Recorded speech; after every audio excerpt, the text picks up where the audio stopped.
Welcome back to R V tailoring and aari embroidery. ಇವತ್ತಿನ class 7 ಕ್ಲಾಸಲ್ಲಿ ಏನೆಲ್ಲ ವಿಷಯ ಇರುತ್ತೆ ಅಂದರೆ, ನೋಡ್ತಿದ್ದೀರಾ 3 ಟೈಪಲ್ಲಿ ನಾವು ಯಾವ ರೀತಿ ಇದನ್ನು ಚೈನ್ ಸ್ಟಿಚ್ಚನ್ನು ಹಾಕೋದು ಅಂತ ಅನ್ನೋದು. ಯಾಕೆ ಅಂದರೆ ನೀವು ಒಂದೇ ಲೈನ್ಸಲ್ಲಿ ಪ್ರಾಕ್ಟೀಸ್ ಮಾಡೋದಕ್ಕಿಂತ ಹಲವಾರು ರೀತಿ ನಮಗೆ ಕರುವುಗಳೆಲ್ಲ ಬರ್ತಾ ಇರುತ್ತೆ. ಅದನ್ನು ಹೇಗೆ ಮಾಡೋದು ಈ ವಿಡಿಯೋದಲ್ಲಿ ಇಷ್ಟಿರುತ್ತೆ. ನೆಕ್ಸ್ಟ್ ವಿಡಿಯೋದಲ್ಲಿ ಸಿಲ್ಕ್ ಥ್ರೆಡ್ಡಲ್ಲಿ ಹೇಗೆ ಹ್ಯಾಂಡಲ್ ಮಾಡೋದು ಎಲ್ಲ ಡಿಸೈನ್ಸನ್ನು ಅನ್ನೋದನ್ನು ತೋರಿಸ್ಕೊಡ್ತಾ ಹೋಗ್ತೀನಿ. ಹಾಗಿದ್ರೆ ಈಗ ವಿಡಿಯೋನ ಶುರು ಮಾಡೋಣ, ಲೇಟ್ ಮಾಡೋದು ಬೇಡ. ಈಗ ಬನ್ನಿ, ವಿಡಿಯೋನ ಚೆನ್ನಾಗಿ ಅಬ್ಸರ್ವ್ ಮಾಡ್ಕೊಳ್ಳಿ, ನೀಟಾಗಿ ಅಬ್ಸರ್ವ್ ಮಾಡಿ. ಜೊತೆಗೆ ಪ್ರಾಕ್ಟೀಸನ್ನು ಮಾಡೋದ್ರಿಂದ ನಿಮಗೆ ಈ ಎಲ್ಲ ರೀತಿ ಪ್ರಾಕ್ಟೀಸ್ ಮಾಡೋದ್ರಿಂದ ಚೈನ್ ಸ್ಟಿಚ್ಚು ಈಸಿಯಾಗಿ ಬರುತ್ತೆ. ನೋಡಿ, ಲಾಕ್ ಮಾಡಿಕೊಂಡು ಚೈನನ್ನು ಹಾಕೋತಾ ಇದ್ದೀನಿ. ಪ್ರಾಕ್ಟೀಸ್ ಮಾಡುವಾಗ ಸ್ವಲ್ಪ ದೊಡ್ಡದಾಗಿ ಪ್ರಾಕ್ಟೀಸನ್ನು ಮಾಡಿ. ಜೊತೆಗೆ ದೊಡ್ಡದಾಗಿ ಅಂದರೆ ಚೈನನ್ನು ಹೊಸಿ ದೊಡ್ಡದಾಗಿ ಮಾಡಿ. ಯಾಕೆ ಅಂದರೆ ನಿಮಗೆ ಹ್ಯಾಂಡಲ್ ಮಾಡಬೇಕಲ್ವಾ, ಗ್ರಿಪ್ ಸಿಗೋವರೆಗೂ. ನೋಡಿ, ನಾನು ಈ ಜರಿ ಥ್ರೆಡನ್ನು ಏನಕ್ಕೆ ಬಳಸ್ತಿದ್ದೀನಿ ಅಂದರೆ ನಿಮಗೆ ಚೆನ್ನಾಗಿ ಕಾಣಿಸ್ಲಿ ಅಂತೇಳಿ ನಾನು ಕುಚ್ಚು ಕಟ್ಟೋದಕ್ಕೆ ಬಳಸುವಂತಹ ಜರಿ ಥ್ರೆಡನ್ನು ಬಳಸ್ಕೋತಾ ಇದ್ದೀನಿ. ಈಗ ನಾವು ವರ್ಕ್ ಮಾಡೋದಕ್ಕೆ ನಾವು ತಗೊಳ್ಳೋದು ಅಂಥದ್ದು A1 ಜರಿ ಥ್ರೆಡ್ ಅಂತೇಳಿ. ಇನ್ನೂ ಸಣ್ಣದಾಗಿ ಬರುತ್ತೆ ಅದು ಪ್ರೊಫೆಷನಲ್ಲಾಗಿ ಮಾಡುವಾಗ. ಇದು ನಾನು ನಿಮಗೆ ಕಾಣಿಸ್ಲಿ ಅನ್ನೋದಕ್ಕೋಸ್ಕರ ಈ ರೀತಿ ತಗೋತಾ ಇದ್ದೀನಿ. ನೋಡಿ, ಇದನ್ನು ಏನಕ್ಕೆ ನಾನು ಮಾಡಿ ತೋರಿಸ್ತಿದ್ದೀನಿ ಅಂದರೆ ಈ ಶೇಪ್ಗಳಲ್ಲೆಲ್ಲ ಕ್ಲಿಯರ್ ಆಗಿ ಬರಬೇಕು. ಅದು ನಮಗೆ ಫಿನಿಶಿಂಗ್ ಅನ್ನೋದು ನೀಟಾಗಿ ಬರಬೇಕು. ಹಾಗಾಗಿ ಇದನ್ನು ನೀಟಾಗಿ ನೀವು ನೋಡ್ಕೋಬೇಕಾಗತ್ತೆ. ನೀವು ಎಷ್ಟು ಚೆನ್ನಾಗಿ ನೋಡ್ಕೋತೀರೋ ನೋಡ್ಕೊಳ್ಳೋದು, ಜೊತೆಗೆ ಪ್ರಾಕ್ಟೀಸು. ನಿಮಗೆ ಇದು ಹೇಳಿದ್ರೆ ಅರ್ಥ ಮಾಡ್ಕೋಬೋದು, ಕೈಯಲ್ಲಿ ನೀವು ಅರ್ಥ ಮಾಡ್ಕೊಂಡು ಅದನ್ನು ಪ್ರಾಕ್ಟೀಸು ಬಳಸಬೇಕು. ಕೈಯನ್ನು ನಾವು ಯಾವ ರೀತಿ ಕೈಯನ್ನು ರೊಟೇಟ್ ಮಾಡೋದನ್ನು ಅಭ್ಯಾಸ ಮಾಡ್ತೀವೋ ಆ ಅಭ್ಯಾಸ ಏನಾಗುತ್ತೆ ಕೊನೆಯವರೆಗೂ ನಮ್ಮ ಜೊತೆಗೆ ಇರುತ್ತೆ. ಹಾಗಾಗಿ ಯಾವುದೇ ನೀವು ನೋಡಿದ ತಕ್ಷಣ ಅನಿಸುತ್ತೆ ತುಂಬ ಈಸಿ, ಇದು ನನ್ನ ಕೈಲಿ ಆಗತ್ತೆ ಅಂತ ಅನಿಸುತ್ತೆ, ಆಗತ್ತೆ ಕೂಡ. ಆದರೆ ನೀವು ಪ್ರಾಕ್ಟೀಸ್ ಮಾಡಿದ್ರಷ್ಟೇ ನಿಮಗೆ ಅದು ನೀಟಾಗಿ ಬರೋದಕ್ಕೆ ಸಾಧ್ಯ. ನೋಡಿ, ಈಗ ನಾವು ಮಾಡುವಾಗೆ ನೀಟಾಗಿ ಫಾಸ್ಟಾಗಿ ಮಾಡಬೇಕು ಅಂದ್ರೂ ನಿಮಗೆ ನೀಟಾಗಿ ಕಲ್ತ್ಕೋಬೇಕಲ್ವ. ಹಾಗಾಗಿ ಅದಕ್ಕೋಸ್ಕರ ಇಷ್ಟು ನಿಧಾನವಾಗಿ ನಾನು ಹೇಳ್ಕೊಡ್ತಿದ್ದೀನಿ. 50 ದಿನದ ಚಾಲೆಂಜಲ್ಲ, ಇನ್ನೂ ಸ್ವಲ್ಪ ದಿನ ಹೆಚ್ಚಾದರೂ ಪರವಾಗಿಲ್ಲ.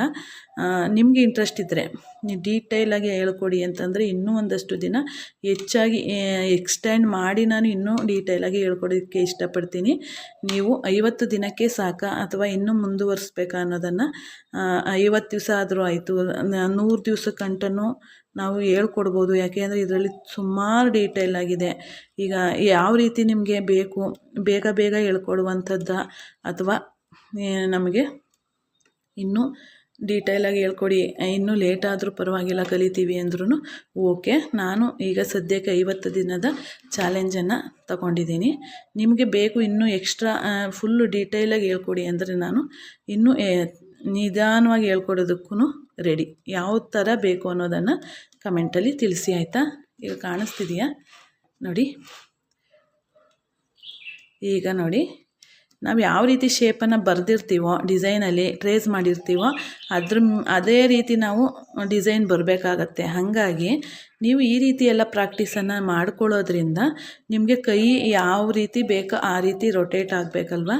ಹಾಗಾಗಿ ನಾನು ಈಗ ನಿಮಗೆ ಈ ರೀತಿ ರೊಟೇಟ್ ಮಾಡೋದು ಹೇಗೆ ಅನ್ನೋದನ್ನು, ಒಂದೊಂದು ಶೇಪಲ್ಲಿ ಒಂದೊಂದು ಥರ ರೊಟೇಷನ್ ಇರುತ್ತೆ. ಹಾಗಾಗಿ ನೀವು ಈ ಪ್ರಾಕ್ಟೀಸ್ಗಳನ್ನೆಲ್ಲ ಮಾಡಬೇಕಾಗತ್ತೆ. ನೀವು ಅನ್ಕೋಬೋದು ನಮಗೆ ಚೈನ್ ಸ್ಟಿಚ್ ಬರುತ್ತೆ, ಯಾಕೆ ಇದನ್ನೆಲ್ಲ ಮಾಡಬೇಕು ಅಂತ. ಖಂಡಿತ ಮಾಡಬೇಕು. ಯಾಕೆ ಅಂದರೆ ಮುಂದಿನ ಯಾವ್ಯಾವೆಲ್ಲ ಡಿಸೈನ್ಗಳು ಬರುತ್ತೆ ಗೊತ್ತಾ, ಆ ಡಿಸೈನ್ಗಳನ್ನೆಲ್ಲ ನೀವು ಮಾಡ್ಕೋಬೇಕಂದ್ರೆ ಇವತ್ತಿನ ಈ ಎಲ್ಲ ಡಿಸೈನ್ಸನ್ನು ಕೂಡ ನೀವು ಚೆನ್ನಾಗಿ ಕಲ್ತ್ಕೊಂಡ್ರಷ್ಟೇ. ಈಗ ನೋಡಿ, ಎಂಡನಾಟನ್ನು ಹಾಕ್ತಿದ್ದೀನಿ. ಎಂಡನಾಟನ್ನು ನೀಟಾಗಿ ನೋಡ್ಕೊಳ್ಳಿ. ಪ್ರತಿಯೊಂದು ಡಿಸೈನಲ್ಲೂ ಅದಕ್ಕೆ ಎಂಡ್ ಅಂತ ಇರುತ್ತೆ. ಈಗ ಯಾವುದೇ ಒಂದು ವಿಷಯ ಶುರುವಾಗಿದೆ ಅಂದರೆ ಅದಕ್ಕೊಂದು ಎಂಡ್ ಅಂತ ಇರುತ್ತಲ್ವ. ಆ ಎಂಡಲ್ಲಿ ಹಾಕುವಂಥ ನಾಟಿದೆಯಲ್ಲ, ಅದಷ್ಟು ಮುಖ್ಯವಾಗಿ ಇರುತ್ತೆ. ಈಗ ಈ ಡಿಸೈನ್ ನೋಡಿದ್ರಿ, ಈಗ ಇಲ್ಲಿ ನೋಡಿ, ಈ ಬಳ್ಳಿ ರೀತಿ ಇರುವಂಥ ಡಿಸೈನ್ಗೆ ಜಾಸ್ತಿ ಮೂಲೆ ಇರಲ್ಲ. ಆದರೆ ಅದನ್ನು ಅದೇ ರೀತಿಯೇ ನಾವು ತಗೊಂಡು ಹೋಗ್ಬೇಕಲ್ವ.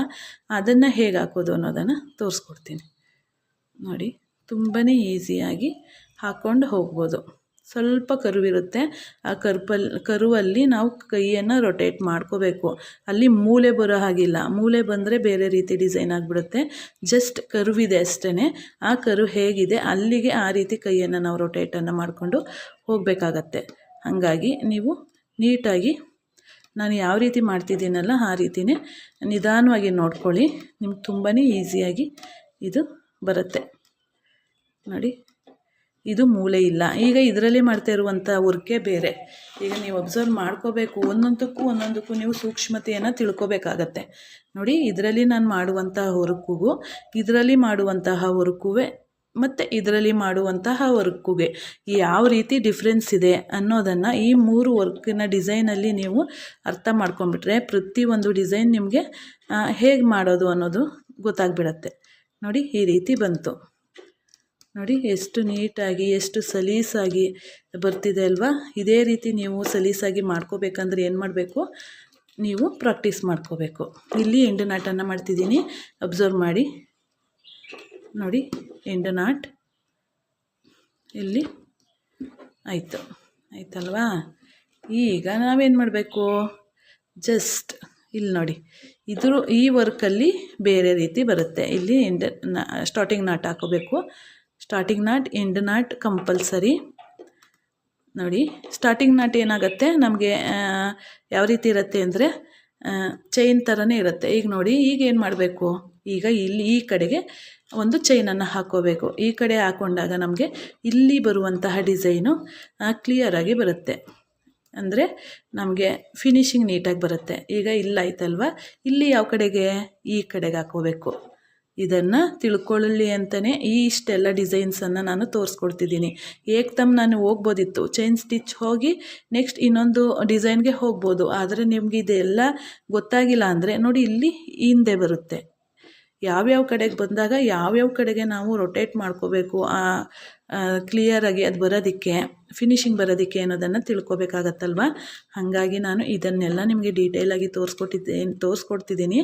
ನಿಮಗೆ ಹೇಳಿ ಇಷ್ಟು ಡೀಟೇಲಾಗಿ ನಿಜವಾಗ್ಲೂ ಎಲ್ಲೂ ಹೇಳಿಕೊಡಲ್ಲ. ಇಷ್ಟೊಂದು ನಿಧಾನವಾಗಿ ಮತ್ತು ಇಷ್ಟೊಂದು ಒಂದು ಡಿಸೈನನ್ನು ಇಷ್ಟು ಡೀಟೇಲಾಗಿ. ಹಾಗಾಗಿ ನೀವು ಇದ್ರ ಸದುಪಯೋಗನ ಪಡ್ಕೋಬೇಕು, ಆಯಿತಾ. ಇನ್ನೂ ಶೇಪ್ಗಳೆಲ್ಲ ಇದೆ, ಖಂಡಿತ ಹೇಳ್ಕೊಡ್ತೀನಿ ನಾನು ನಿಮ್ಮ ಇಂಟ್ರೆಸ್ಟ್ ಮೇಲೆ. ನೋಡಿ, ಇದನ್ನು ಇಲ್ಲಿಗೆ ಹಾಕ್ಕೋಬೇಕು. ಲಾಕ್ ಮಾಡ್ಕೊಂಡಲ್ವ. ಯಾವ್ಯಾವುದನ್ನು ಯಾವ್ಯಾವ ಕಡೆಗೆ ಮಾಡಿಕೊಂಡ್ರೆ ನಮಗೆ ಕೆಳಗಡೆಗೆ ಚೈನನ್ನು ಹಾಕೋದಕ್ಕೆ ನೀಟ್ ಬರುತ್ತೆ ಅನ್ನೋದನ್ನು ನೀವು ನೋಡ್ಕೊಳ್ಳಿ. ನೋಡಿ, ಈಗ ಯಾವಾಗ ಹಾಕ್ಬೇಕಲ್ವ, ಇಲ್ಲ ಹಾಕ್ಬೇಕಾ, ಇಲ್ಲ ಹಾಕ್ಬೇಕಾ, ನೋ, ಇಲ್ಲ ಹಾಕ್ಬೇಕಾ, ಗುಡ್. ಇದು ನೀಟಾಗಿ ಆಗುವಂತಹ ಒಂದು ಡಿಸೈನ್ ಪ್ಯಾಟ್ರನ್. ನೋಡಿ, ಈ ಎಲ್ಲ ಡಿಸೈನ್ಸು ನಿಮಗೆ ತುಂಬ ಬೇಕಾಗತ್ತೆ. ನಿಮಗೆ ಇದು ಎಲ್ಲ ಡಿಸೈನ್ ಈಗ ಏನು ಹೇಳ್ಕೊಡ್ತಿದ್ದೀನಲ್ಲ ಅದಷ್ಟು ನಿಮಗೆ ಬೇಕಾಗತ್ತೆ. ಅದಕ್ಕೋಸ್ಕರನೇ ನಾನು ಈ ಡಿಸೈನ್ಸನ್ನೆಲ್ಲ ಹೇಳ್ಕೊಡ್ತಿದ್ದೀನಿ. ನಿಮಗೆ ಮುಂದೆ ಡಿಸೈನ್ಸನ್ನು ಮಾಡುವಾಗ ಗೊತ್ತಾಗತ್ತೆ, ಹೌದು ಅವ್ರು ಇದಕ್ಕೆ ಇದನ್ನೆಲ್ಲ ಹೇಳ್ಕೊಡ್ತಿದ್ರು ಅನ್ನುವಂಥದ್ದು ನಿಮಗೆ ಗೊತ್ತಾಗತ್ತೆ. ಅಷ್ಟು ಡಿಸೈನ್ಸನ್ನು ನಾನು ಖಂಡಿತವಾಗ್ಲೂ ಹೇಳ್ಕೊಡ್ತೀನಿ ನಿಮಗೆ. ನೋಡಿ, ಇದನ್ನು ಈ ಕಡೆ ತಗೊಂಡು ಈ ಕಡೆ ಬರಬೇಕು. ಹಿಂಗೆ ಬಂದಾಗ ನಮಗೆ ಡಿಸೈನ್ ಏನಿದೆಯಲ್ಲ ಆ ಡಿಸೈನ್ ನೀಟಾಗಿ ಬರುತ್ತೆ.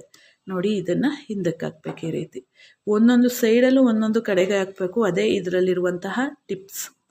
ಈ ಟಿಪ್ಸ್ಗಳನ್ನು, ಈ ಒಂದು ಸಣ್ಣ ಸಣ್ಣ ಟಿಪ್ಸು ನಿಮಗೆ ಮುಂದೆ ದೊಡ್ಡ ದೊಡ್ಡ ಬ್ರೈಡಲ್ ಡಿಸೈನ್ ಮಾಡುವಾಗೆಲ್ಲ ತುಂಬಾ ಹೆಲ್ಪ್ ಆಗುತ್ತೆ. ಹಾಗಾಗಿ ಫಸ್ಟು ನೀವು ಇದಿಷ್ಟನ್ನು, ಇದು ಯಾವ ರೀತಿ ಅಂದರೆ ಬೇಸಿಕ್ ನಾವು ಕನ್ನಡ ಕಲಿಬೇಕಾದ್ರೆ ಕಾಗುಣಿತ ಮತ್ತು ಈ ಎಲ್ಲ ಕಲಿತೀವಿ ನೋಡಿ, ಅದೇ ರೀತಿ ಈ ಚೈನ್ ಸ್ಟಿಚ್ಚು ಇದಿದ್ರೇ. ಈಗ ಈ ಇಲ್ಲ ಅಂತಂದರೆ ನಾವು ಮುಂದೆ ಏನು ಕಲಿಯೋದಕ್ಕೆ ಸಾಧ್ಯ ಅಲ್ವಾ. ಅದಷ್ಟನ್ನು ನಾವು ಕಲ್ತ್ಕೊಂಡಾಗ, ಕಾಣಿಸ್ತಿದೆಯಾ ನೋಡಿ, ಅಷ್ಟನ್ನು ಕಲ್ತ್ಕೊಂಡಾಗ ನಮಗೆ ಕನ್ನಡನ ಸಲೀಸಾಗಿ ಓದೋದಕ್ಕೆ ಬರೆಯೋದಕ್ಕೆ ಬರುತ್ತೆ. ಒಂದು ABCD ಕಲಿಬೇಕಂದ್ರೆ ನಾವು ಒಂದು ABCD, ಇಂಗ್ಲೀಷ್ ಕಲಿಬೇಕಾದ್ರೆ ಒಂದು ABCD ಕಲಿಬೇಕು. ಅದನ್ನೆಲ್ಲ ಕಲಿತಾಗ ನಮಗೆ ನೆಕ್ಸ್ಟ್ ಗ್ರಾಮರೆಲ್ಲ ಇರುತ್ತೆ ನೋಡಿ, ಆ ರೀತಿ ನೆಕ್ಸ್ಟ್ ಡಿಸೈನ್ಸ್ ಎಲ್ಲ ಇದರಲ್ಲಿರುತ್ತೆ. ಹಾಗಾಗಿ ಎಲ್ಲನೂ ಪ್ರತಿಯೊಂದನ್ನು ನೀಟಾಗಿ ಕಲ್ತ್ಕೊಂಡಾಗ ನಮ್ಮ ಕೆಲಸ ಪರ್ಫೆಕ್ಷನ್ ಆಗಿ ಬರುತ್ತೆ. ನೋಡಿ, ಇಷ್ಟ ಆಯ್ತಲ್ವ. ಇಲ್ಲಿಂದ ಇದನ್ನು ಲಾಕ್ ಮಾಡ್ಕೊಳ್ಳಿ. ಎಂಡ್ ನಾಟು ನೋಡ್ತಿದ್ದೀರಾ ನೋಡಿ, ಎಂಡ್ ನಾಟ್ ಆಯ್ತಲ್ವ. ಈಗ ಈ 3 ಡಿಸೈನ್ಸನ್ನು ನೋಡಿದ್ರಿ.